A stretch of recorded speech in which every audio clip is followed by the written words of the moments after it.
Obvious కదండి, ఒక athlete ఈ ఎన్విరాన్మెంట్ లో పెరిగి ఒలింపిక్స్ లో మెడల్ ఎడ కొడతాడండి. ప్యూర్ మిల్క్ దొరకకుండా, ప్యూర్ గాలి దొరకకుండా, ప్యూర్ ఫుడ్ దొరకకుండా, అసలు ఫుడ్ గురించి నేను చెప్పలేదు మీకు ఈ డంప్ యార్డ్ల నుంచి వచ్చే ఇంప్రాపర్ వేస్ట్ మేనేజ్మెంట్ వల్ల ఆ లీచెట్ అని వస్తుంది, ఆ వాటర్ కంటెంట్ అంతా భూమిలోకి పారుతుంది. నేను ఇంతకుముందు చెప్పినట్టు పొరలుగా మొత్తం ఒక 10-15-20 కిలోమీటర్ల రేడియస్ లో సాయిల్ ని మొత్తం కంటామినేట్ చేస్తుంది.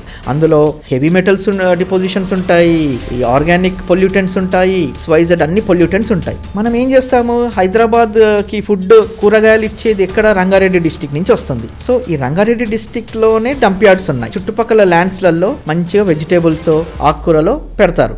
మనం తినే ఆ ఫుడ్ ఎక్కడిది, ఆల్రెడీ కింద సాయిలే పొల్యూట్ అయ్యింది. అందులో నుంచి వచ్చే ఫుడ్లో ఖచ్చితంగా మీరు తినే కూరగాయలలో హెవీ మెటల్ డిపోజిషన్స్ 100% ఉంటాయి. మీరు తినే కూరగాయలలో పొల్యూటెంట్స్ ఉంటాయి. మీరు తినే కూరగాయలలో అన్వాంటెడ్ కెమికల్స్ ఉంటాయి, కెమికల్ ట్రేసెస్ ఉంటాయి. మీరు ఏ ల్యాబ్కి వెళ్ళినా కూడా అండర్ ఐడియల్ కండిషన్ టెస్ట్ చేపిస్తే ట్రేసెస్ మీకు వస్తాయి. అంటే మీరు తినే ఫుడ్ కెమికల్స్ తింటున్నారు. ఇంకా న్యూట్రియంట్స్ ఏడుంటాయి?